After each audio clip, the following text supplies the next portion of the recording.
नमस्कार, आप देख रहे हैं देश की बात। मैं हूं आपके साथ तन्वीर। रुक करेंगे खबरों का, लेकिन उससे पहले नजर डालते हैं इस वक्त की हेडलाइंस पर। ऑपरेशन सिंदूर के बाद पहली बार होगी मोदी कैबिनेट की बैठक। पीएम मोदी की अध्यक्षता में होगी कैबिनेट बैठक। कई बड़े फैसले लिए जा सकते हैं। कांग्रेस सांसद राहुल गांधी का हरियाणा दौरा आज। राहुल गांधी चंडीगढ़ में हरियाणा कांग्रेस के नेताओं के साथ करेंगे बैठक। गुटबाजी खत्म करने पर होगा फोकस। गुजरात में 24 घंटे में 108 लोग कोरोना से संक्रमित, एक की मौत। महाराष्ट्र में 80 नए मामले आए सामने। मानसून सत्र में जस्टिस यशवंत वर्मा के खिलाफ आएगा महाभियोग प्रस्ताव। किरण रिजिजू सभी पार्टियों से करेंगे बात। सीजीआई की जांच समिति ने दोषी पाया था। क्लासरूम कंस्ट्रक्शन से जुड़े मामले में आप नेता मनीष सिसोदिया और सत्येंद्र जैन की फिर बड़ी मुश्किलें, एसीबी ने किया तलब। पूर्वोत्तर बाढ़ से और बिगड़े हालात, अब तक 43 मौतें, 7 लाख लोग प्रभावित।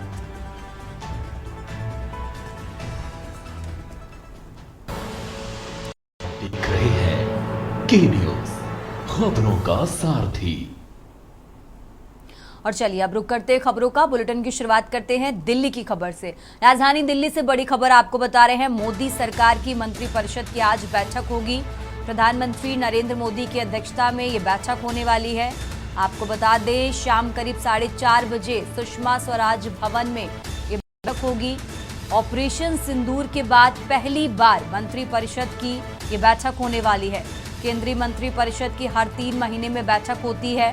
तो दिल्ली से खबर आपको बता रहे हैं। राजधानी दिल्ली से अहम जानकारी आपको बता रहे हैं, जहां मोदी सरकार की मंत्रिपरिषद की बैठक आज होने वाली है। शाम करीब 4:30 बजे का समय जब ये बैठक होगी। आपको बता दें, पीएम मोदी की अध्यक्षता में आज शाम को ये बैठक होगी। सुषमा स्वराज भवन में ये बैठक होने वाली है। तो मोदी सरकार की मंत्रिपरिषद की बैठक आज। दिल्ली से बड़ी खबर आपको बता रहे हैं। हर 3 महीने में ये बैठक होती है। तो ऑपरेशन सिंदूर के बाद ये पहली बैठक होने वाली है। शाम करीब 4:30 बजे सुषमा स्वराज भवन में ये बैठक होगी।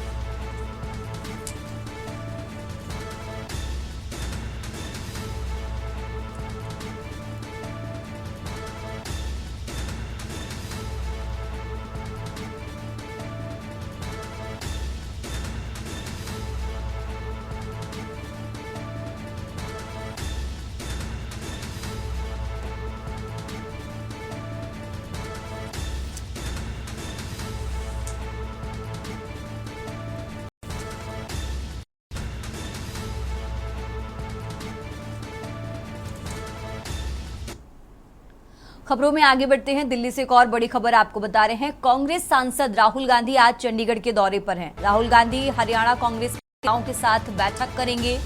तो राहुल गांधी संगठन को मजबूत करने को लेकर इस बैठक में चर्चा करने वाले हैं। जिला कमेटियों के नेताओं के तालमेल पर भी इस बैठक में चर्चा की जाएगी। इस बैठक से जुड़ी अहम जानकारी आपको बता रहे हैं। आज कांग्रेस सांसद राहुल गांधी का चंडीगढ़ दौरा है।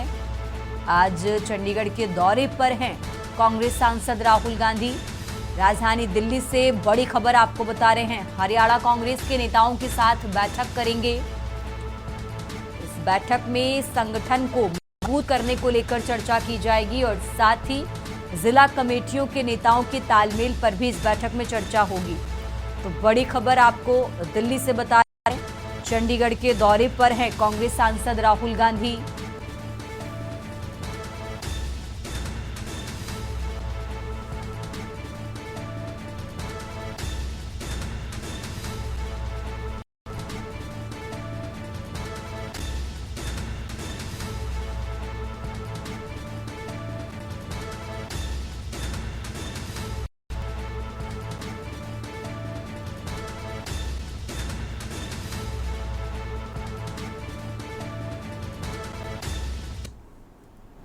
खबरों में आगे बढ़ते हैं। लगातार बात कर रहे हैं दिल्ली से एक और बड़ी खबर आपको बता रहे हैं, जहां अरविंद केजरीवाल की अर्जी पर आज सुनवाई होनी है।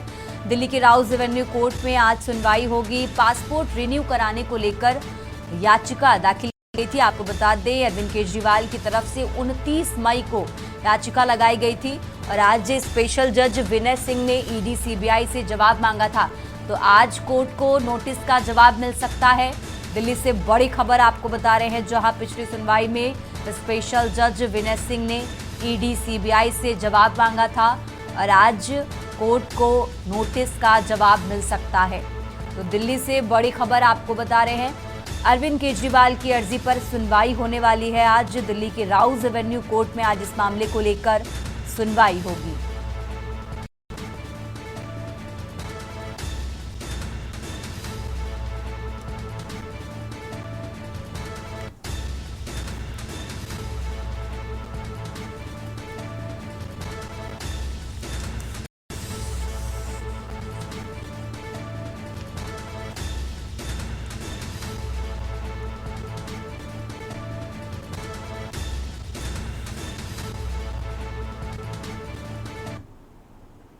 और देश की बात में अब बात कर रहे हैं राजधानी लखनऊ की। लखनऊ से खबर आपको बता रहे हैं, जहां सीएम योगी आदित्यनाथ का आज का कार्यक्रम आपको बता रहे हैं। आज करीब सूचना विभाग की बैठक में शामिल होंगे। 5 केडी सीएम आवास सूचना विभाग की बैठक होगी और इस बैठक में शामिल होंगे उत्तर प्रदेश के मुख्यमंत्री योगी आदित्यनाथ। अब से कुछ देर बाद इस बैठक की शुरुआत होने वाली है। आपको बता दें, सुबह 10 बजे लोक भवन में बैठक करेंगे सीएम योगी। तो उत्तर प्रदेश के मुख्यमंत्री योगी आदित्यनाथ का आज का कार्यक्रम आपको बता रहे हैं। लखनऊ से खबर आपको बता रहे हैं, सूचना विभाग की बैठक में शामिल होंगे सीएम योगी। 5 केडी सीएम आवास पर सूचना विभाग की बैठक होगी। इस बैठक में शामिल होंगे सीएम योगी। तो बड़ी खबर आपको लखनऊ से बता रहे हैं, सूचना विभाग की बैठक में पहले शामिल होंगे सीएम योगी। 5 केडी सीएम आवास पर सूचना विभाग की बैठक होगी। और इसी खबर पर ज्यादा जानकारी के लिए हमारे साथ कौशलेंद्र उपाध्याय जुड़ चुके हैं। कौशलेंद्र, जिस तरीके से हम बात कर रहे हैं सीएम योगी के आज के कार्यक्रम की, आज कई बैठकों में वो शामिल होने वाले हैं, क्या कुछ पूरी जानकारी बैठकों से जुड़ी आपके पास, दर्शकों को बताएं। जी बिल्कुल, देखिए आपको बताएं कि मुख्यमंत्री योगी आदित्यनाथ के यहाँ 9:15 बजे सूचना विभाग की बैठक है और सूचना विभाग की बैठक हर दिन 5 केडी पे मुख्यमंत्री आवास के सुबह अधिकारियों के मुख्यमंत्री योगी आदित्यनाथ बैठक करते हैं। जैसे सभी विभागों की परफॉर्मेंस क्या रहती है और क्या चल रहा है, कौन से विभाग क्या काम कर रहे हैं, सब कुछ वहाँ जानकारी दी जाती है। क्योंकि सूचना के पास जो है सब कुछ सभी विभागों की जानकारी रहती है। वही जो 10 बजे बैठक है वित्त आयोग के साथ, जो है वित्त आयोग के साथ जो बैठक की गई बहुत महत्वपूर्ण है। वित्त आयोग के अध्यक्ष अरविंद पनगड़िया के नेतृत्व में 15 सदस्यीय टीम यूपी में लखनऊ में डेरा डाल चुकी है और आज 10 बजे बैठक होगी योजना भवन में। उसमें जो है केंद्रीय वित्त आयोग को जो है पूरी परफॉर्मेंस बताई जाए। केंद्र और राज्यों के बीच में जो वित्तीय संसाधनों के बंटवारे के फार्मूलों की राय बनेगी। सरकार अपनी परफॉर्मेंस और जरूरतों को बताएगी कि हमें जो है क्या हमारी परफॉर्मेंस और हमारी अभी क्या जरूरत है कि केंद्र सरकार हमको कितना मदद करेगी। सीएम योगी के साथ उनके मंत्री और अफसर भी रहेंगे। बैठक में विभिन्न राजनीतिक दलों से मिलकर उनकी राय भी वित्त आयोग ये जानेगा कि ये आखिर क्या जो है स्थिति है उत्तर प्रदेश के विकास की जो नींव है वो क्या है, ये सब कुछ जानकारी ली जाएगी। ठीक है कौशलेंद्र, बहुत बहुत शुक्रिया आपका तमाम जानकारी दर्शकों तक पहुंचाने के लिए। और ये लखनऊ से खबर आपको बता रहे हैं, राजधानी लखनऊ से अहम जानकारी आपको बता रहे हैं। सीएम योगी आदित्यनाथ का आज का कार्यक्रम 10 बजे लोक भवन में बैठक होगी। इस बैठक में शामिल होंगे CM Yogi Adityanath.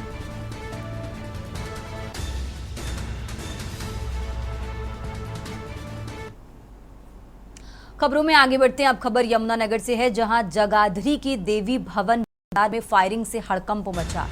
IPL match देखने के दौरान सड़क पर लगी थी एलईडी। दुकानदार ने एलईडी हटाने को कहा, इसी को लेकर विवाद हुआ और विवाद के बीच युवक ने हवाई फायर किया।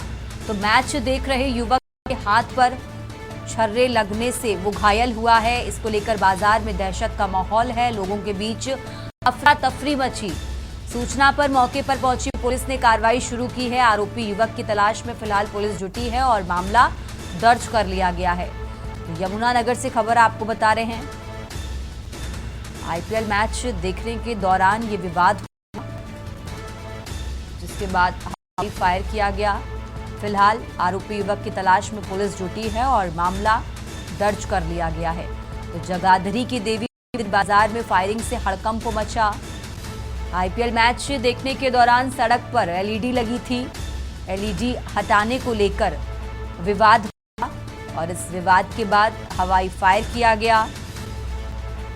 विवाद के बीच युवक ने हवाई फायर किया।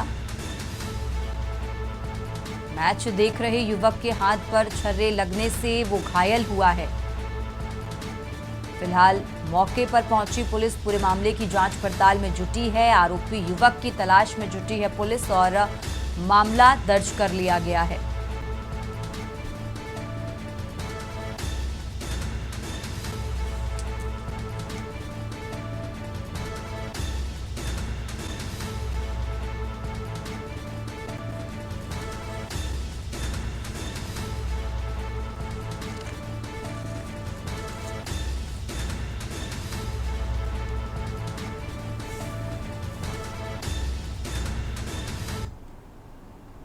खबरों में आगे बढ़ते हैं। रतलाम में एक बार फिर एसडीएम अनिल भाना विवादों में हैं। कलेक्ट्रेट कार्यालय में जन सुनवाई के दौरान उन्होंने एक बुजुर्ग महिला अमरी बाई का हाथ पकड़कर धक्का दिया। इसका वीडियो भी सामने आया है, जिसमें महिला आरक्षक भी अमरी भाई को खींचते हुए नजर आ रही है। महिला कलेक्ट्रेट से मिलने की जिद में अड़ी थी और समिति में चुनाव कराने की मांग कर रही थी।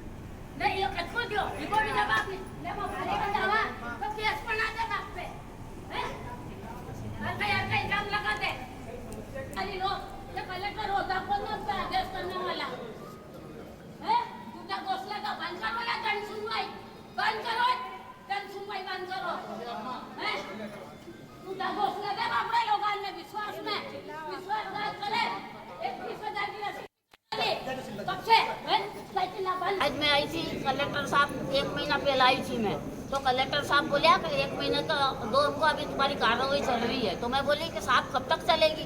बोले थोड़ा समय और 2 महीने का आप बता दो साहब, जब आऊँ मैं। तो साहब बोले कि 1 महीना। तो मैंने क्यों के साहब हो 1 महीना की मांग रहा, तो मैंने कहा ठीक है सर, मैं 1 महीना बाद ही आऊँगा। क्या समस्या थी, क्या लेके या वोटिंग को और 20,000 की रसीद के पीछे हमारे वोटिंग समिति की, जय इंदिरा मत्स्य सहकारी समिति है, वोटिंग नहीं हुआ। हर साल फर्जी वोटिंग करे, कुछ साल हो गया बिना सदस्य से वोटिंग कर ले न सब कर ले।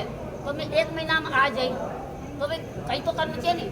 चल रही तो चलता चलता तो साल भर हो गया, कब करोगे? जैसे कोर्ट में भी केस चले, बयान हो बेस हो, वैसा भी हो। तो भाई यहाँ न्यायालय तो है ही नहीं जो 6 महीना की समय भी लो न फिर क्या चल रही कार्रवाई।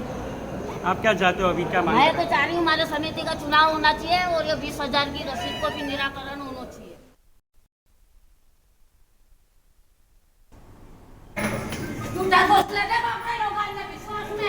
विश्वासघात करे, 21,000 की रसीद की कटवा ली, कब से?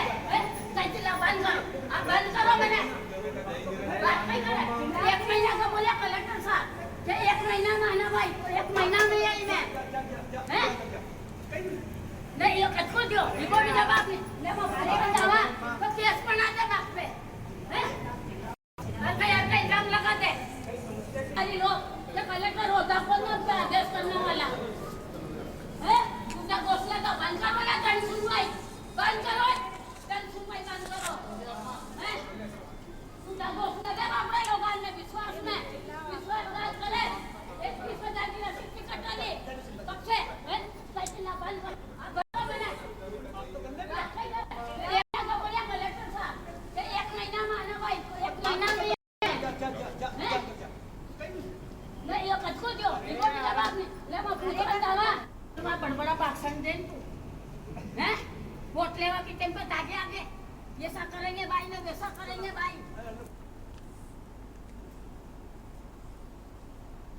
और अब खबर पुणे से है, जहां महाराष्ट्र सरकार के कृषि विभाग द्वारा पुणे कृषि हैकाथॉन कार्यक्रम आयोजित हुआ। कार्यक्रम को अतिथि केंद्रीय कृषि मंत्री शिवराज सिंह चौहान, मुख्यमंत्री देवेंद्र फडणवीस व उप मुख्यमंत्री अजित पवार ने संबोधित किया। इस मौके पर कृषि क्षेत्र में विशिष्ट योगदान करने वालों को पुरस्कृत किया गया। केंद्रीय मंत्री ने कहा, सीएम देवेंद्र फडणवीस के नेतृत्व में महाराष्ट्र कृषि और विकास के क्षेत्र में नवाचार लाभान्वित हो रहा है। साथ ही उप मुख्यमंत्री अजित पवार सहित कृषि विभागीय कार्यों को सराहा भी गया।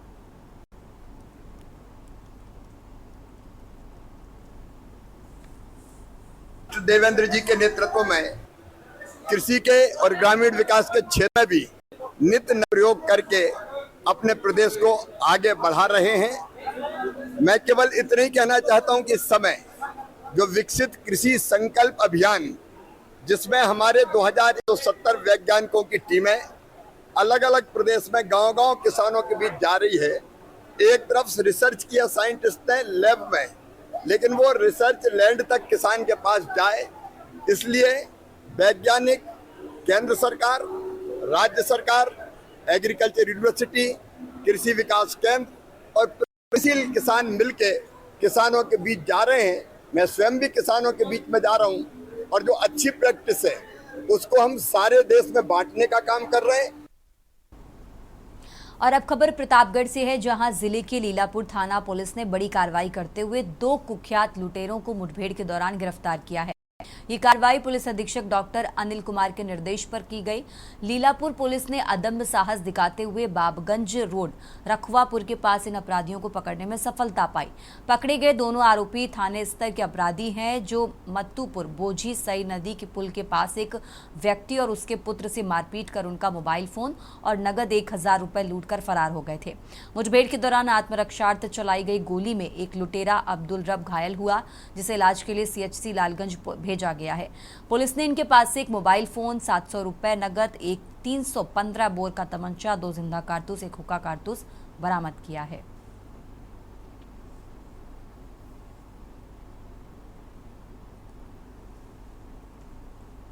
तो जा रहे थे, उनको 4 लोगों ने जो 2 मोटरसाइकिल सवार थे उनको रोककर उनसे मारपीट कर उनके कब्जे से 2 मोबाइल और कुछ पैसे छीन लिए। इस संबंध में उनके द्वारा दी गई तहरीर के आधार पर सुसंगत धाराओं में अभियोग पंजीकृत किया गया एवं पुलिस अधीक्षक महोदय द्वारा 3 टीमों का गठन किया गया इसी घटना के अनावरण के लिए। आज शाम को चेकिंग अभियान के दौरान एसओ लीलापुर अपनी टीम के साथ चेकिंग कर रहे थे। इसी दौरान एक मोटरसाइकिल में 2 संदिग्ध आते हुए दिखाई दिए। जब उनको रोकने की कोशिश की, उन्होंने पुलिस पार्टी फायर कर दिया। खबरों में आगे बढ़ते हैं, बात कर रहे हैं कानपुर की। आरसीबी ने आईपीएल ट्रॉफी जीतकर इतिहास रचा है। फाइनल में किंग्स 11 पंजाब किंग्स को 6 रनों से आरसीबी ने हराया है। इसको लेकर कानपुर में क्रिकेट प्रेमियों ने जीत का जश्न मनाया। युवाओं ने सड़कों पर जमकर आतिशबाजी की है, नारेबाजी की। शहर भर में खुशी की लहर है। फैंस ने ढोल नगाड़े बजाए हैं। तो आरसीबी की ऐतिहासिक जीत पर फैंस ने केक भी काटा, मिठाइयां बांटी। 17 साल के लंबे इंतजार के बाद आरसीबी ने पहली बार आईपीएल कप उठाया है। कानपुर से बड़ी खबर आपको बता रहे हैं, जहां आरसीबी की ऐतिहासिक 6 रनों से फाइनल मुकाबला जीता, पंजाब किंग्स को 6 रनों से हराया और पहली बार आईपीएल खिताब आरसीबी के नाम हुआ है। तो आरसीबी की ऐतिहासिक जीत पर फैंस जमकर झूमे। 17 साल के लंबे इंतजार के बाद आरसीबी ने पहली बार ये कप उठाया है। तो बड़ी खबर कानपुर से आपको बता रहे हैं, आरसीबी ने आईपीएल ट्रॉफी जीतकर इतिहास रचा।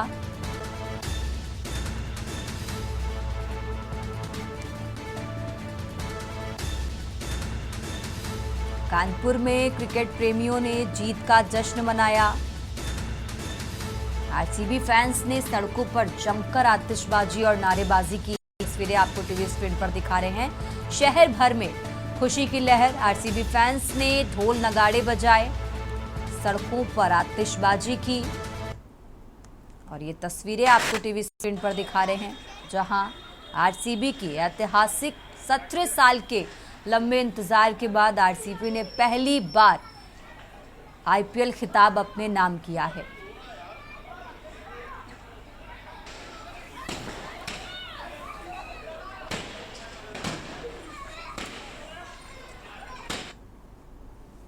और खबरों में आगे बढ़ते हैं। अंबिकापुर में 13 वर्षीय बालिका लापता हुई है। कक्षा 6वीं में पढ़ने वाली 13 वर्षीय बालिका गुम हुई है।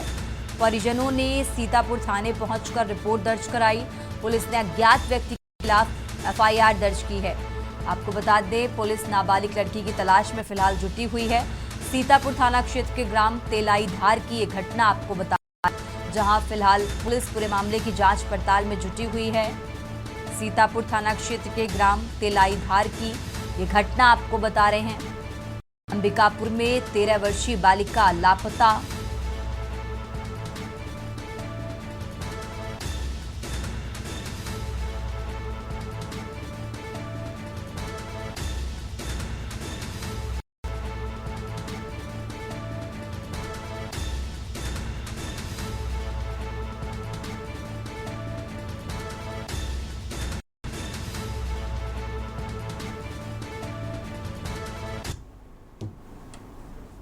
और अब खबर लखनऊ से है, जहां 34 ट्रेनी पीपीएस अफसरों को मिली है जिलों में पोस्टिंग।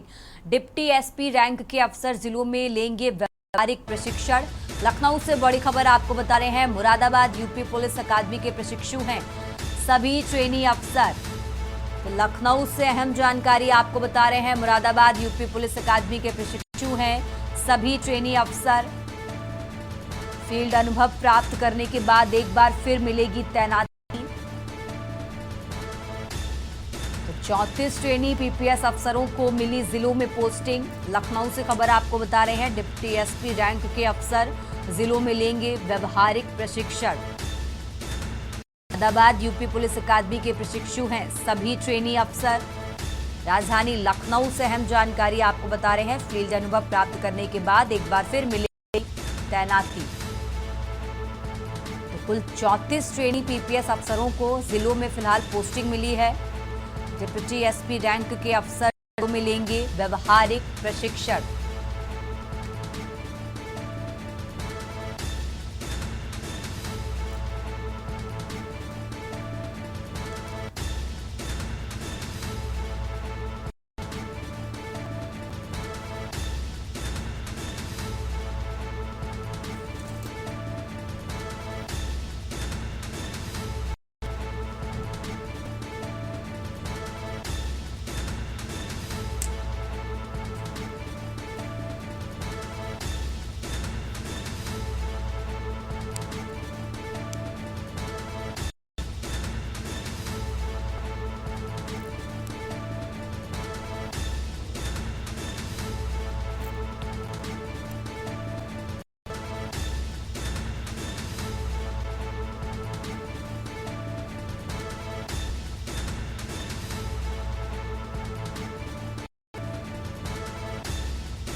खबरों में आगे बढ़ते हैं, बात कर रहे हैं लखनऊ की, जहां लखीमपुर के पीओ डूडा की सड़क हादसे में मौत हो गई है। मौत की खबर सुनते ही पत्नी बेटे ने आत्महत्या की कोशिश की। तो लखनऊ से खबर आपको बता रहे हैं, बीकेटी क्षेत्र में रेलवे ट्रैक पर दौड़ते देखे गए मां बेटे। स्थानीय लोगों ने दोनों को पकड़कर पुलिस को सौंपा है। कल आपको बता सीतापुर में दुर्घटनाग्रस्त हुए थे डॉक्टर अजय कुमार सिंह। तो यह अहम जानकारी आपको बता रहे हैं। रेणु आयुष्मान बुझा बुझाकर किए गए परिजनों के सुपुर्द।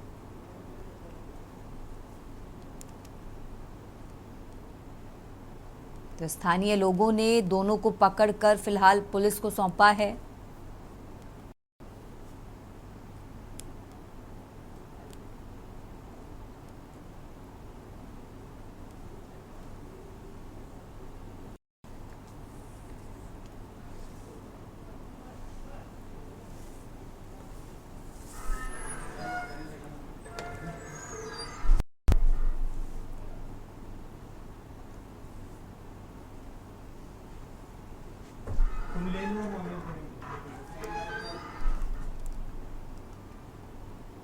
और चलिए खबरों में आगे बढ़ते हैं। लगातार बात कर रहे हैं लखनऊ की। लखनऊ से एक और बड़ी खबर आपको बता रहे हैं, जहां हुसैनाबाद फूड कोर्ट के पास किशोर का शव मिला है। प्लॉट में 14 वर्षीय अज्ञात किशोर का शव मिलने से हड़कंप मचा। फिलहाल पुलिस ने शव को कब्जे में लेकर पोस्टमार्टम के लिए भेजा है। पुलिस की शिनाख्त कराने की कोशिशों में फिलहाल पुलिस जुटी है। शव की शिनाख्त कराने में लोगों ने घंटा घर के आसपास पानी बेचते देखने का दावा भी किया है। तो अब पोस्टमार्टम रिपोर्ट से साफ हो सकेगा कि किशोर की मौत का कारण क्या है। ठाकुरगंज थाना क्षेत्र का यह अज्ञात किशोर है। लखनऊ से खबर आपको बता रहे हैं, पोस्टमार्टम रिपोर्ट से साफ हो सकेगा कि किशोर की मौत का कारण क्या है।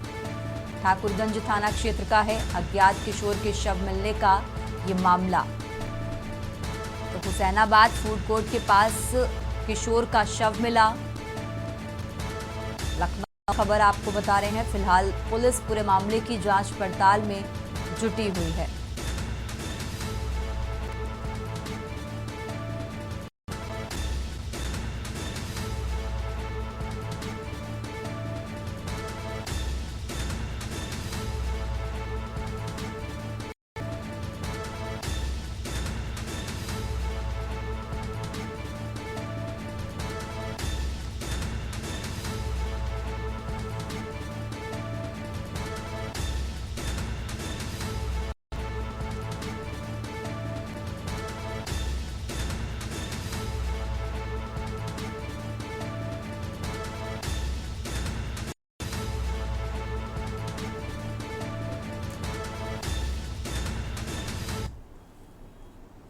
फिलहाल देश की बात में यहाँ रुकते हैं एक छोटे से ब्रेक के लिए।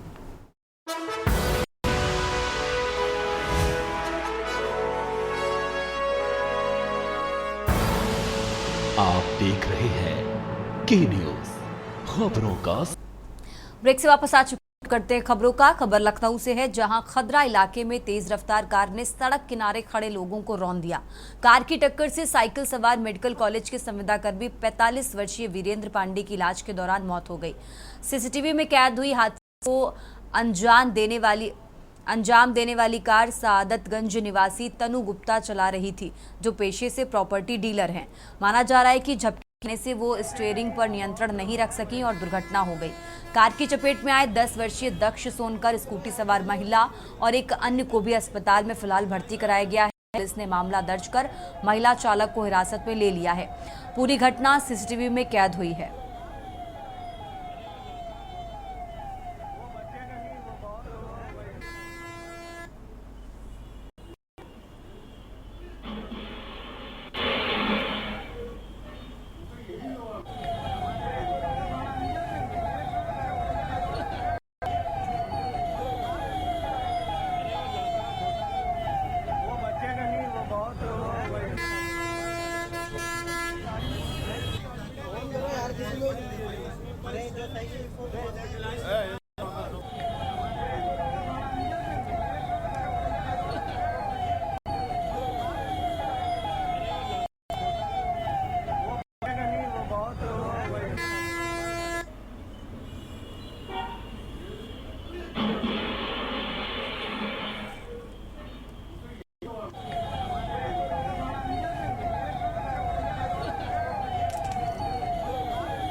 खबरों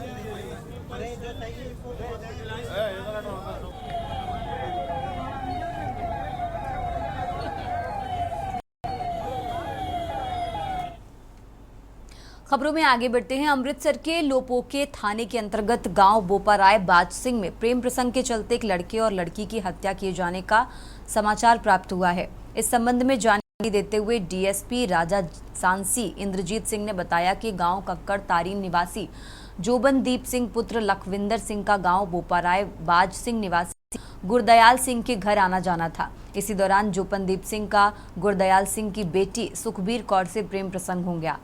जब लड़की के पिता गुरदयाल सिंह को इस बारे में पता चला तो उसने तेजधार हथियार से प्रेमी युवक की हत्या कर दी। आरोपी गुरदयाल सिंह को गिरफ्तार कर लिया गया है और इस घटना के संबंध में विस्तृत जानकारी जुटाई जा रही है।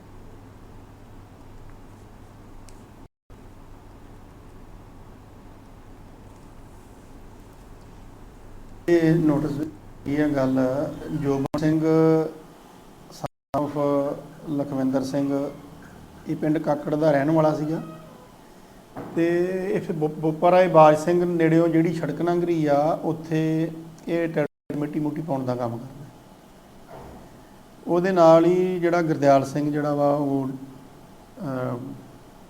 ਉਹਦਾ ਡੇਰਾ ਆ ਉੱਥੇ ਇਹਦੇ ਉੱਥੇ ਉਹਦੀ ਜਿਹੜੀ ਬੇਟੀ ਆ ਸੁਖਬੀਰ ਕੌਰ ਉਹਨਾਂ ਨਾਲ ਇਹਦੇ ਜਿਹੜੇ ਆ ਪ੍ਰੇਮ ਸੰਬੰਧ ਬਣ ਗਏ ਸੀ।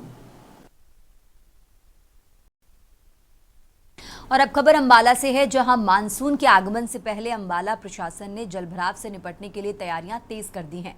शहर के सभी नालों की सफाई का काम शुरू कर दिया गया है ताकि गाद और कचरे के कारण बरसात में जलजमाव की स्थिति ना बने। नगर निगम के ज्वाइंट कमिश्नर पुनीत ने जानकारी दी कि इनको ड्रेन, सेशन ड्रोन और अंबाला ड्रेन की सफाई एक बार पूरी कर ली गई है और आगे भी सफाई जारी रहेगी। इन ड्रेनों की सफाई के लिए ठेका भी दिया गया है। नगर निगम का लक्ष्य है कि इस बार मानसून में शहर को बाढ़ जैसी स्थिति से पूरी तरह बचाया जा सके। साथ ही नागरिकों से अपील की गई कि यदि किसी इलाके में नाले या ड्रेन की सफाई नहीं हुई तो वो इसकी सूचना निगम को दे ताकि समय पर कार्रवाई हो सके।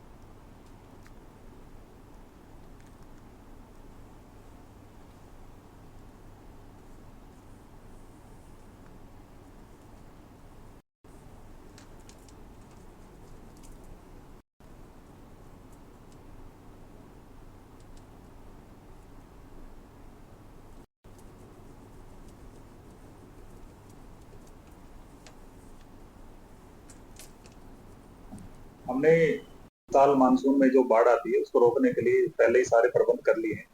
हमने मार्च के महीने से ही सारी अपनी सफाई शुरू करवा दी है। इसमें हमारे 2 टेंडर हैं, एक हमारे 3 मेजर ड्रेन के लिए जो घेल, सेशन और इनको ड्रेन, और दूसरा टेंडर है हमारा नालों के लिए।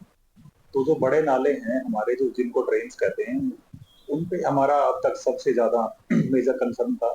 उनकी हमने एक चरण की सफाई करवा दी है और बाकी छोटे नालों पे भी अभी वर्कफोर्स लगी हुई है, उसका भी कार्य चल रहा है। सर कितनी बार साफ करवाना है बारिश? हाँ, वैसे तो हमने ये जो टेंडर है हमने पूरे साल का दे रखा है। इसमें साल में हमको सफाई 3 बार करवानी है।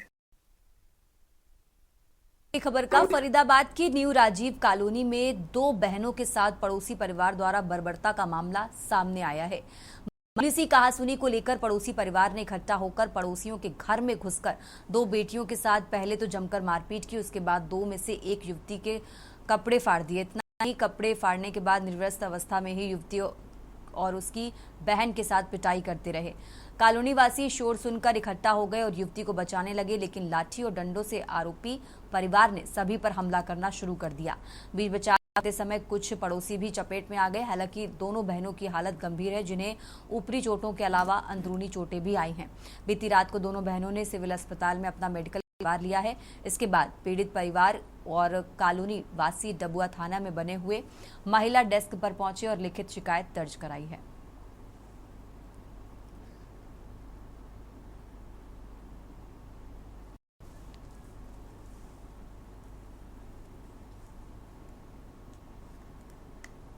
मेरे घर वाले यहाँ दरवाजे पर गाली दे रहे, किसी का नाम नहीं लिया, कुछ नहीं।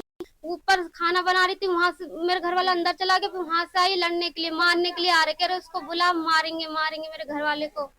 तो हमने बोला मार के तो दिखाओ। तो उसके बाद 3-4 लड़के को बुलाई, उसको अंदर कर भेज दिया।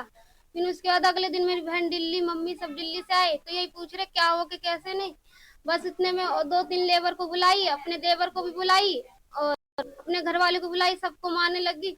इसके लड़का तो अंदर घुस के मार रहा था, है ना। लड़का पप्पू जो है, पप्पू है जो दोनों लड़की के मारा। हाँ, जब उसकी लड़की के बाल पकड़ के अंदर ले जा रहा था तो मैं अंदर ना जाने दिया तो लड़की के कपड़े फाड़ दिया कि बाहर जाकर चिल्ला रही थी कि मेरे बचाओ। तो सुमन दीदी आई थी। इसकी मम्मी के बाल 1 घंटा तक इसके सारे बाले बच्चे सब मिल के बाल पकड़ रखा था अंदर बेड पड़े अंदर। मैं जाके छुड़ाई, मैं देखा लेडीज के पटला से डंडे से खूब पैर हाथ पर खूब मार रहा था। खबरों में आगे बढ़ते हैं। अब खबर यमुनानगर से है, जहां हरियाणा बाल कल्याण परिषद के दिशा निर्देशानुसार जिला बाल कल्याण परिषद यमुनानगर द्वारा इस साल भी 5 से 14 साल के बच्चों के लिए समर कैंप का आयोजन किया जा रहा है। ये कैंप 5 जून से 25 जून तक बाल भवन यमुनानगर में सुबह करीब 9:30 बजे से दोपहर 1:30 बजे तक चलेगा। बाल कल्याण अधिकारी सुखमिंदर सिंह ने बताया कि समर कैंप में बच्चों की रुचियों और कौशल क्षमताओं के अनुसार विभिन्न गतिविधियां करवाई जाएंगी। बच्चों के लिए कैंप पूरी तरह निःशुल्क रहेगा और जलपान की व्यवस्था भी परिषद द्वारा ही कराई जाएगी। उन्होंने स्कूल प्रबंधकों और अध्यापकों से अपील की है कि वे गर्मियों की छुट्टियों में बच्चों को कैंप में भेजें, जिससे उनका समय रचनात्मक ढंग से उपयोग हो सके। समापन समारोह 25 जून को आयोजित होगा, जिसमें जिला उपायुक्त पार्थ गुप्ता प्रतिभागी बच्चों को प्रशंसा पत्र देकर सम्मानित करेंगे।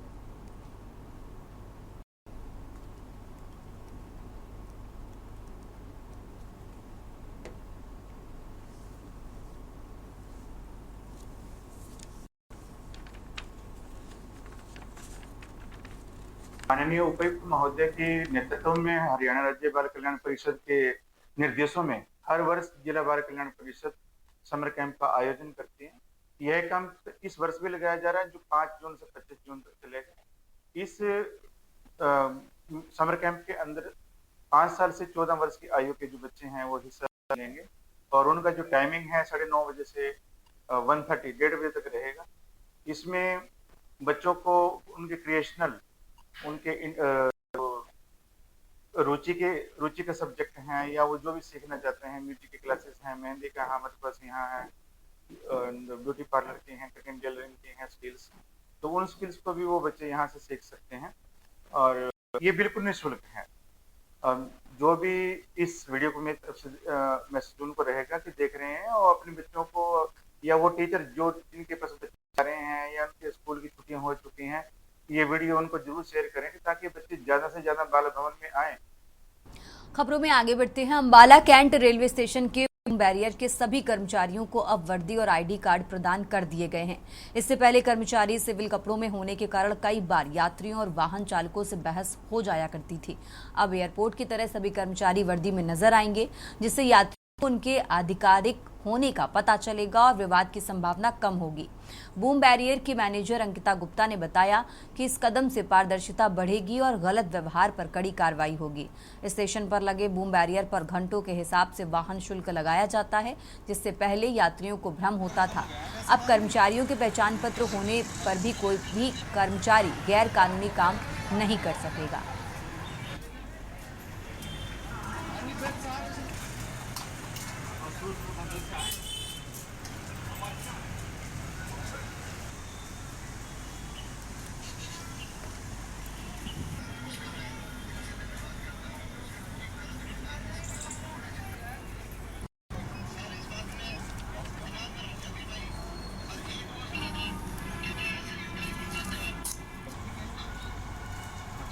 ये मेरी कंपनी प्रियंका मिसेस प्रियंका जायसवाल है, ठीक है।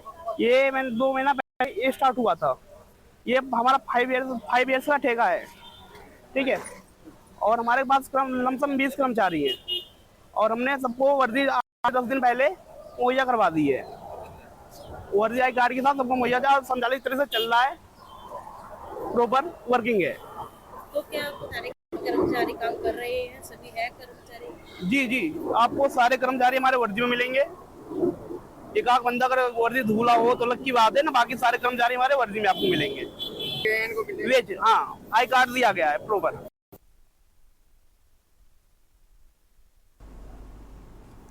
देश की बात में आगे बढ़ते हैं। अंबाला छावनी में रेलवे स्टेशन और बस स्टैंड के सामने अवैध अतिक्रमण हटाने का अभियान चलाया गया।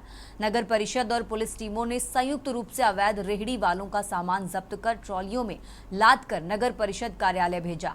पुलिस ने पहले भी कई बार चेतावनी दी थी, लेकिन अतिक्रमण जारी रहा। अधिकारियों ने बताया कि ये कार्रवाई भविष्य में भी जारी रहेगी ताकि आवागमन में बाधा ना हो और साफ सफाई बनी रहे। आज नगर निगम अम्बाड़ा और पुलिस की संयुक्त टीमें बनाकर जो बस स्टैंड के बाहर अतिक्रमण है उसको हटाया जा रहा है ताकि आमजन को आने जाने में किसी प्रकार की बाधा पैदा ना हो। बिल्कुल इनको वार्निंग दी गई थी कि अपने जो भी आमजन का रास्ता है उसमें अपनी रेहड़ी ना लगाएं और उसी के मद्देनजर आज इनको तो यहाँ से हटाया जा रहा है। बिल्कुल निगम द्वारा इनका सामान भी जब्त किया जा रहा है। आज का ये अभियान जो है नगर परिषद अम्बाला सदर की टीम व लाल कुर्ती थाना सुरक्षा बल के सहयोग से अम्बाला कैंट के बस स्टैंड के आसपास के रोडों के पर इंक्रोचमेंट के विरुद्ध चलाया गया है। इन लोगों को हमने पहले भी चेतावनी दी थी कि रोड के इर्द गिर्द आप अपना सामान ना लगाएं। जिन्होंने काफी रेडियां फड़ियां लगा करके इंक्रोचमेंट की है उन लोगों के विरुद्ध आज कार्रवाई की है। और चलिए खबरों में आगे बढ़ते हैं। यमुना जिले के रादौर खंड के गांव लक्ष्मी बांस में अचानक आग लगने से हड़कंप मच गया। आग ने सूखे चारे, भूसे के कूप और उपलों के बिटिंडों को अपनी चपेट में ले लिया। देखते ही देखते लगभग 100 से ज्यादा भूसे के कूप और उपलों के बेटोडे जलकर राख हो गए। गांव के लोगों ने आग की लपटें देख तुरंत पुलिस और दमकल विभाग को सूचित किया। दमकल विभाग की कई गाड़ियां मौके पर पहुंचकर आग में जुट गई। ग्रामीण भी बाल्टियों और ट्यूबवेल के पानी से आग बुझाने में मदद करते रहे। आग लगने का कारण फिलहाल साफ नहीं हो पाया है, लेकिन प्रारंभिक जांच में शॉर्ट सर्किट या जली हुई बीड़ी सिगरेट को संभावित वजह माना जा रहा है। घटना से गांव में भारी नुकसान हुआ है, लेकिन किसी के हताहत होने की खबर नहीं है।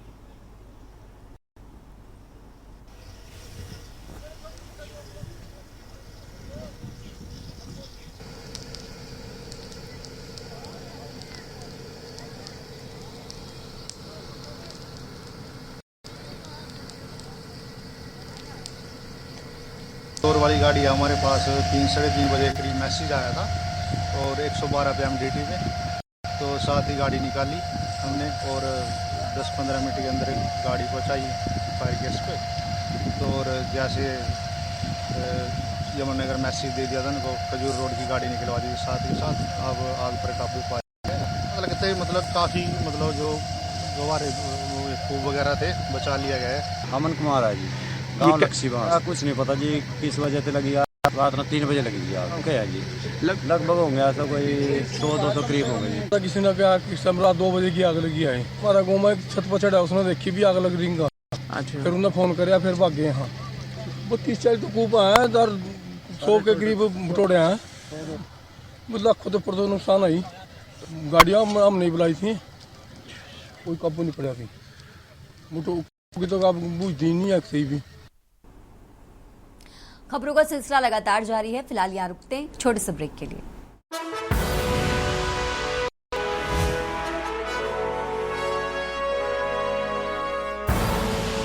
आप देख रहे हैं के न्यूज, खबरों का सारथी। देश की बात में एक बार फिर से हाजिर हैं। रुक करते खबरों का और अब खबर पेंड्रा से है, जहां शासन द्वारा गुणवत्ता युक्त शिक्षा सुनिश्चित करने के लिए शुरू किए गए युक्ति युक्तकरण का जिले में पालन नहीं हो रहा है। काउंसलिंग 2 बजे तक भी शुरू नहीं हो सकी। जिम्मेदार अधिकारी मौके पर नहीं पहुंचे, जबकि पुलिस और प्रशासन के अधिकारी मौजूद थे। करीब 60 से 70 किलोमीटर दूर से आए शिक्षकों ने देरी पर नाराजगी जताई। कल रिक्त स्कूलों व अतिशेष शिक्षकों की सूची भी देर से और त्रुटिपूर्ण जारी हुई, जिससे सुधार काम में और विलंब हुआ। शिक्षकों का आरोप है कि यदि शिक्षकों को सूची में शामिल नहीं किया गया, जिससे वो भी नाराज। स्थिति को संभालने के लिए कलेक्ट्रेट ने अतिरिक्त टीम बनाई है और पुलिस सुरक्षा तैनात की गई है ताकि किसी अप्रिय घटना से बचा जा सके। शिक्षकों की नाराजगी जारी है और वे प्रशासन से शीघ्र समाधान की मांग कर रहे हैं।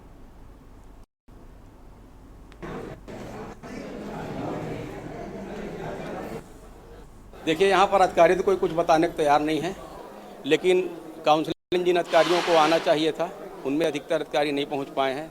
खासकर शिक्षा विभाग के।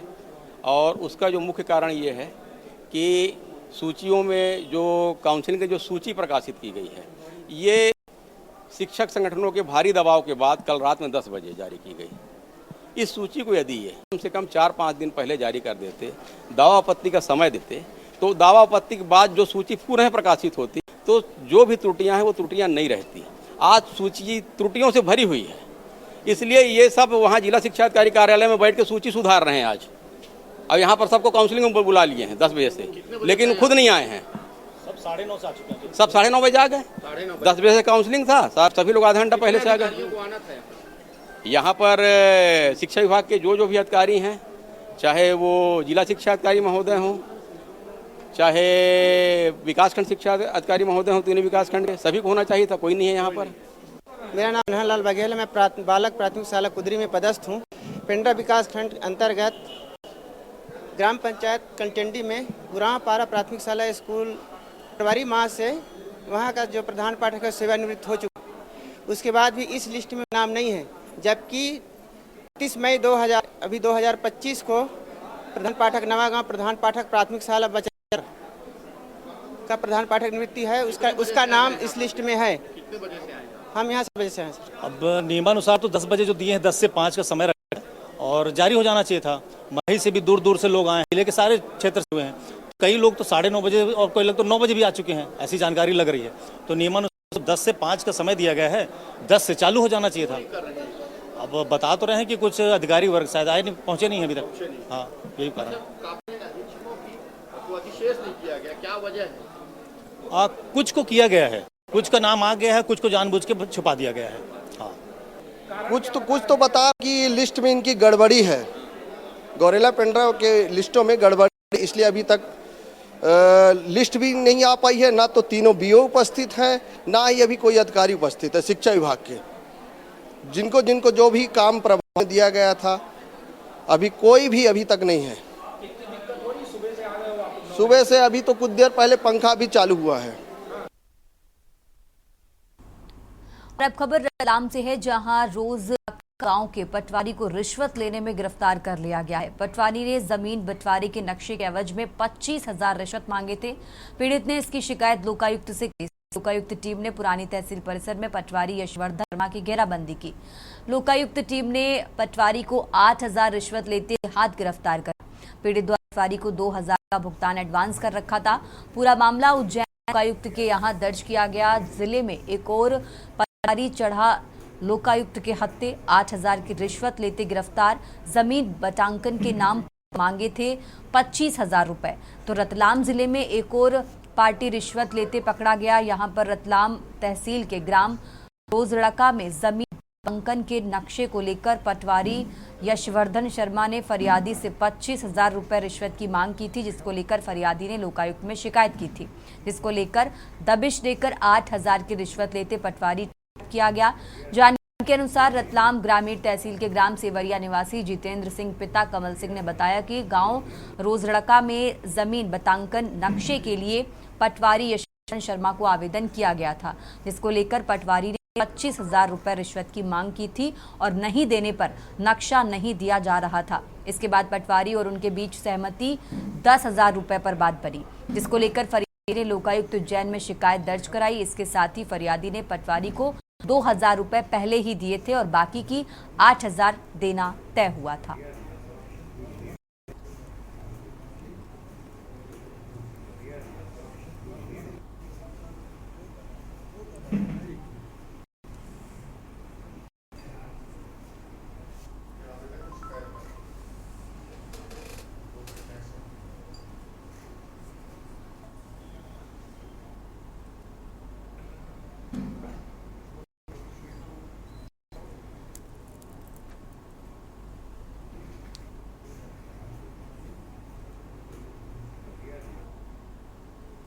और अब खबर पीलीभीत से है, जहां बरखेड़ा थाना क्षेत्र में एक 17 वर्षीय नाबालिग के साथ दुष्कर्म के बाद जहर देने से मौत का मामला सामने आया है। पीड़िता के भाई ने शिकायती पत्र देकर मुकदमा दर्ज कराया है। आरोप है कि 27 मई को गांव निवासी सूरज और उसका एक साथी पीड़िता को जबरन घर से उठा ले गए और दोनों ने बरखेड़ा कस्बे में ले जाकर दुष्कर्म किया। आरोप है कि आरोपी दोबारा पीड़िता को स्कूटी से लेकर और सूरज की मां ने पीड़िता को जहर मिलाकर दूध पिलाया था। पीड़िता को इलाज के लिए जिला अस्पताल में भर्ती कराने के बाद उसकी मौत हो गई। पुलिस ने मुख्य आरोपी को गिरफ्तार कर लिया है।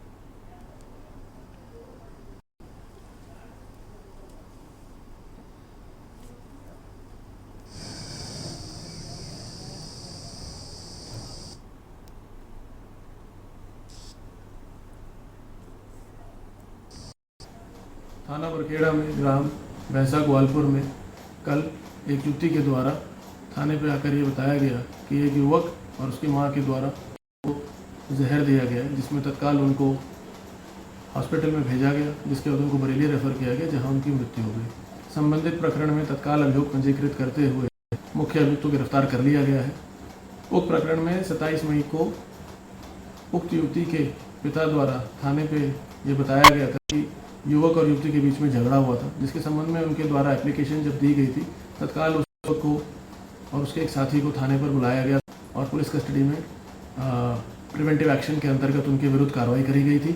बाद में उनके पिता के द्वारा लिख के दिया गया था कि वर्तमान समय में झगड़ा हुआ था और कोई कार्रवाई वो नहीं चाहता, परंतु कल जब इस प्रकार की सूचना प्राप्त हुई, उसमें तत्काल अभियुक्त की गिरफ्तारी की गई है और अग्रिम कानूनी कार्रवाई इस प्रकरण में की जा रही है। देश की बात में फिलहाल इतना ही। आप देखते रहिए के न्यूज इंडिया।